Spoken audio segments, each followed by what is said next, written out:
Salut et bienvenue sur le podcast 17 rayons d'espoir. Alors 17 rayons d'espoir, c'est un projet d'1 an à vélo avec nous deux, Astrid et Mathieu, entre l'Afrique de l'Ouest et l'Amérique latine. Et le but est de rencontrer 17 associations ou structures ou initiatives en lien avec les 17 objectifs du développement durable. Et donc il y a 2 séries d'épisodes, la série Ceux qui agissent où on rencontre ces associations et la série Le Voyage où on vous raconte toutes nos aventures à vélo. Et donc là, on va vous raconter notre premier mois à vélo en Bolivie entre avril et mai 2023. Bonne écoute.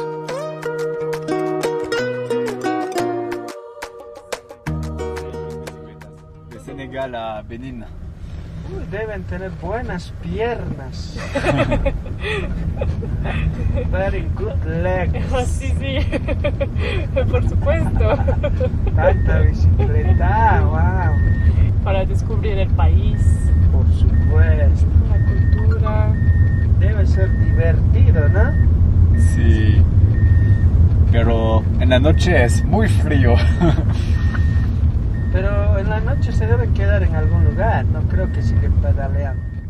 Nous voilà à La Paz, la capitale de la Bolivie. Alors en fait, on n'est pas exactement à La Paz, on est à El Alto, à 4000 mètres d'altitude, sur le début de l'Altiplano, un énorme plateau où tout est à 4000 mètres. Ça nous a pris un peu de temps pour nous acclimater, mais ça y est, c'est le grand départ. On a remonté nos vélos et on prend la route. Il faut d'abord sortir de l'agglomération et ensuite on s'enfonce dans la campagne qui est en fait hyper plate avec plein de petits buissons verts, mais on en reparlera. Et là ce soir, on est trop contents parce qu'on va pouvoir faire notre premier bivouac en Amérique latine. Et ça c'est quelque chose qu'on avait envie de faire depuis très très très longtemps. Et en fait ça s'y prête super bien parce qu'il y a personne, il y a des grandes étendues, plein d'espace. Et ce soir, alors que le soleil commence à baisser, on trouve une petite étendue entre quelques buissons, à côté d'un muret. C'est magnifique, il y a une lumière toute dorée, et là on plante la tente. On allume le réchaud pour faire la cuisine au coucher du soleil.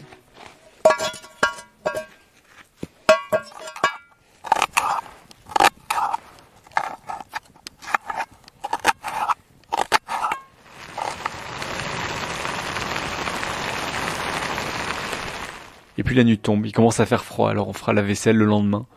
On se couche, et effectivement il fait bien froid la nuit, puisque le lendemain il y a du givre sur les sacoches.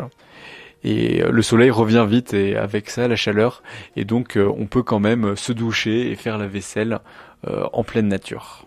On reprend la route. La météo est particulière et complètement différente de ce qu'on a connu en Afrique, il faut s'y adapter.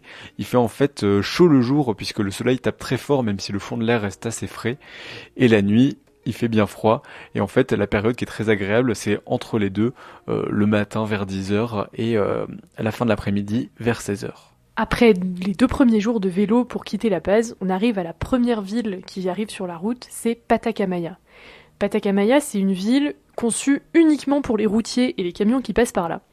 Et du coup, nous, quand on cherche un logement, on tombe dans un espèce de petit motel qui s'appelle El Camionero. Ça veut dire le camionneur. Alors bon, on rentre avec nos petits vélos et là, dans la cour, il y a que des énormes semi-remorques et des camions-citernes. On se sent tout petit. Et c'est très cool parce qu'en fait, on se rend compte quand on nous donne le code du Wi-Fi que si on veut, le motel fait aussi service de grue. Voilà, donc si on a un gros truc à déplacer, on peut, ils ont des grues, c'est pratique.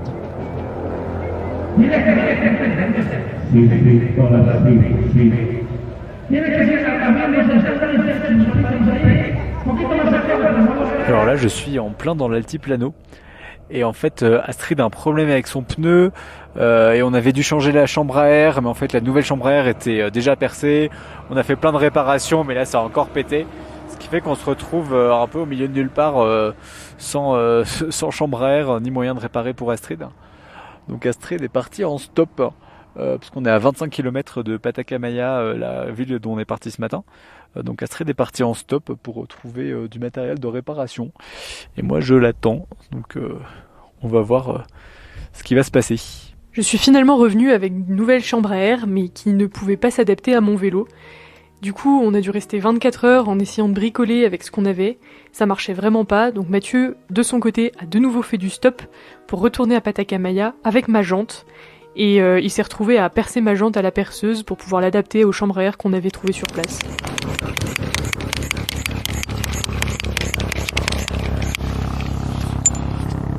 Il y a un pchit.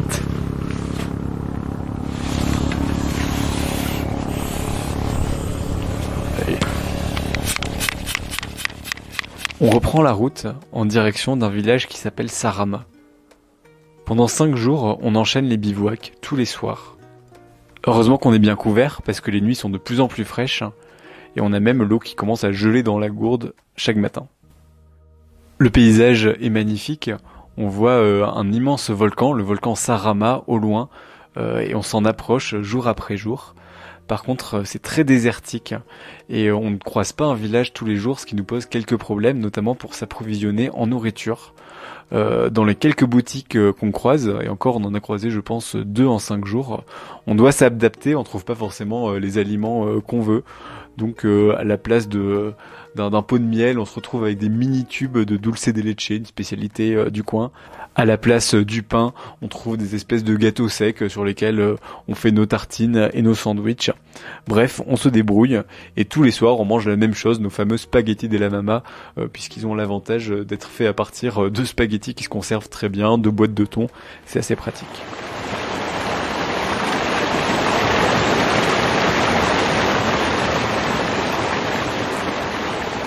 On est très en altitude, du coup il y a beaucoup de soleil, beaucoup de rayonnement, et en plus on est à la saison sèche. Le paysage est très sec, à chaque fois qu'on croise des lits de rivière, il n'y a pas d'eau du tout, c'est complètement sec. Et on se rend compte que l'eau c'est vraiment un problème ici. Un soir, alors qu'on veut remplir notre jerrycan de 10 litres, on va sonner à une maison. Il se trouve que là il y avait une maison au milieu de ce paysage désertique, et on demande si on peut remplir. Et le monsieur qui nous ouvre, très gentiment, nous donne 3 ou 4 litres d'eau, et c'est tout. Et là, on se rend compte qu'en fait, lui aussi, il a dû prendre sur son nécessaire. Et l'eau ici, c'est vraiment un problème.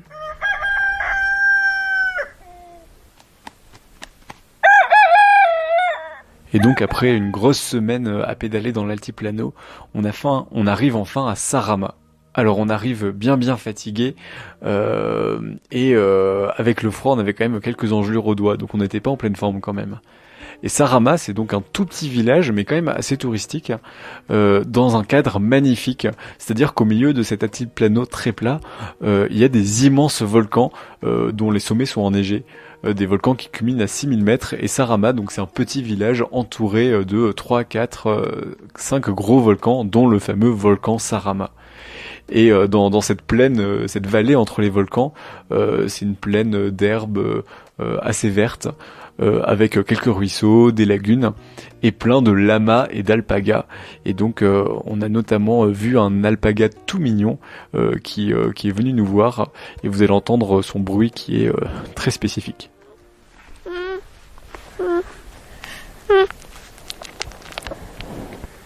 Il me mange l'écharpe. Oh. À Sarama, c'est super sympa parce qu'il y a un de nos amis qui s'appelle Maxime qui est venu nous rendre visite avec son vélo. Alors hyper courageux quand même, parce que venir de France avec son vélo juste pour quelques semaines, c'était pas gagné. Et donc lui, ça veut dire qu'il arrive directement à 4000 mètres d'altitude, un peu plus même, donc il faut qu'il s'acclimate. On a profité de ce temps avec lui à Sarama pour déjà se reposer un petit peu, lui faire découvrir ce qu'on connaissait de la Bolivie, et on a fait aussi des randonnées dans le coin.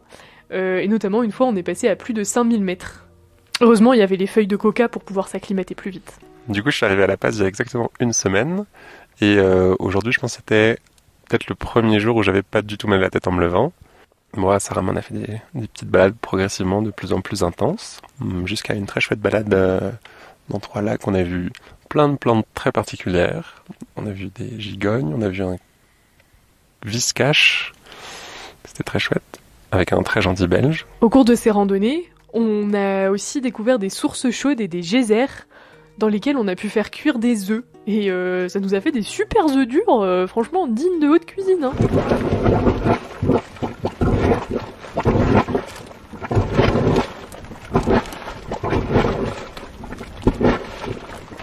Puis après, au bout de quelques jours, 6 jours, je sais pas trop combien, de Sarama, on est parti.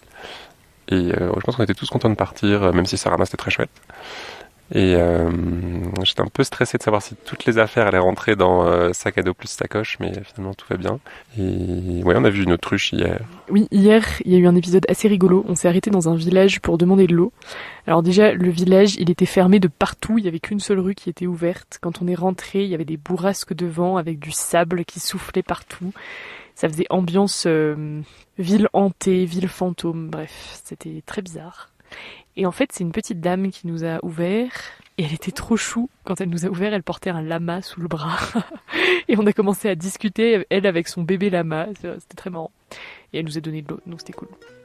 Avec Maxime, on va donc repartir tous les trois à vélo pendant une grosse semaine de bivouac en direction d'une grande ville qui s'appelle Oruro. Et là, notre rythme va un petit peu changer pendant ces bivouacs. On va avoir des bivouacs un tout petit peu plus confortables puisqu'on va commencer à utiliser le feu. Donc par exemple, un soir, on arrive sur notre lieu de bivouac vers 16h30, 17h. La première chose qu'on fait, c'est qu'on monte nos deux tentes, celle d'Astrid et moi et la très jolie de Maxime. On va tout de suite chercher plein de bois pour le feu, ce qui est pas forcément évident puisque sur Altiplano, il n'y a pas d'arbres, il y a plein de tout petits buissons verts, mais donc ça fait de toutes petites branches. On se repose un petit peu, souvent dans la tente pour éviter le vent qui est quand même assez froid. Et puis vers 18h, on fait notre feu, on cuisine toujours nos spaghettis della mamma puisqu'on trouve pas encore d'autres choses sur l'altiplano. Et on va se coucher très tôt, vers 20h30, 21h, pour pouvoir avoir quand même une grosse nuit puisqu'elles sont très froides. Et on profite du feu pour pouvoir faire la vaisselle avec de l'eau chaude, se faire des bouillottes pour la nuit, pour pas avoir trop froid la nuit, et puis le lendemain matin se doucher à l'eau chaude.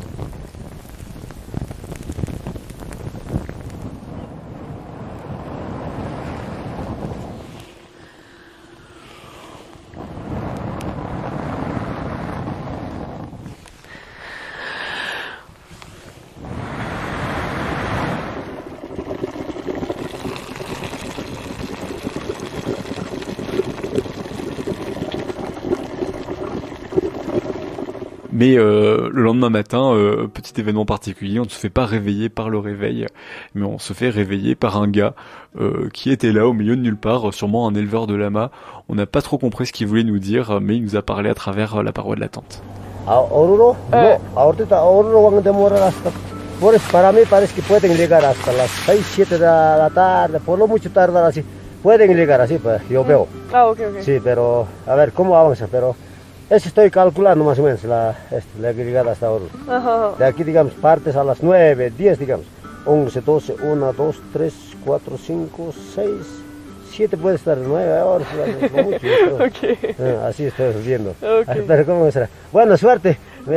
Parfois, sur notre itinéraire très désert, on tombe sur une petite ville ou un petit village.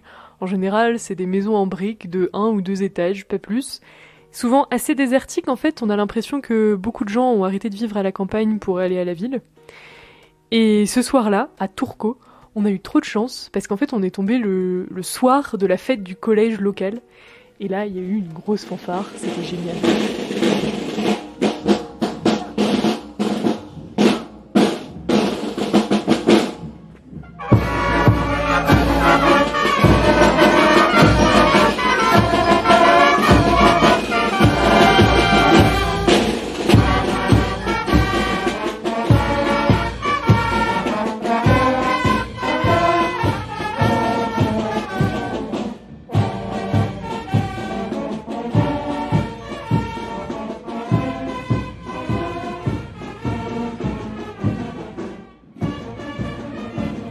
Pour l'instant, sur l'altiplano, on n'a fait que des bivouacs. Alors tant mieux parce que les bivouacs, on n'en avait pas du tout fait en Afrique et on était vraiment impatients d'en faire. Mais un petit truc qui nous a manqué, c'est les rencontres.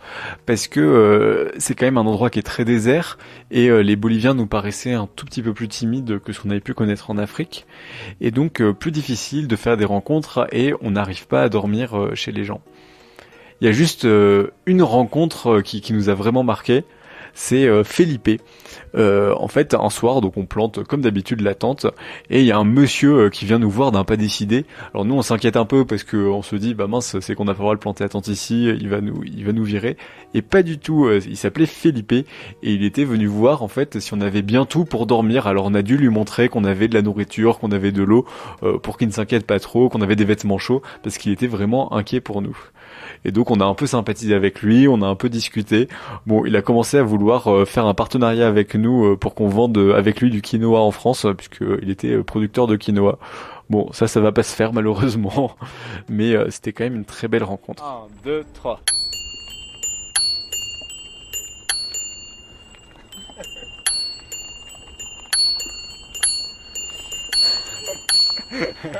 Toujours accompagné par Maxime, on arrive à la fin de cette première partie de voyage sur l'altiplano, puisqu'on atteint la ville d'Oruro. Oruro, c'est encore une ville en bordure de l'altiplano.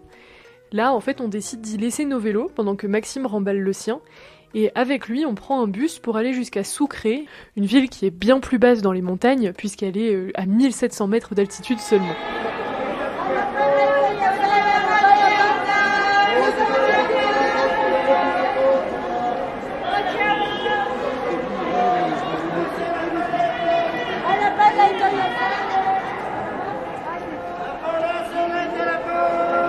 C'est à Sucre aussi qu'on va dire au revoir à Maxime, puisque lui va reprendre un bus, puis un avion, et puis plein d'autres transports pour rentrer jusqu'à Grenoble en France.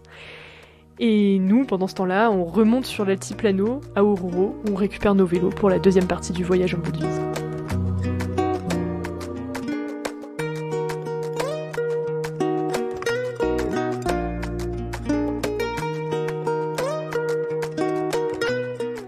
C'est la fin de ce podcast. Merci de nous avoir écoutés. On espère qu'il vous a plu et qu'il vous aura permis de voyager avec nous en Bolivie. Si vous avez aimé ce podcast, n'hésitez pas à lui laisser une note sur votre plateforme d'écoute préférée, par exemple Apple Podcast ou Spotify. À très bientôt pour un nouveau podcast.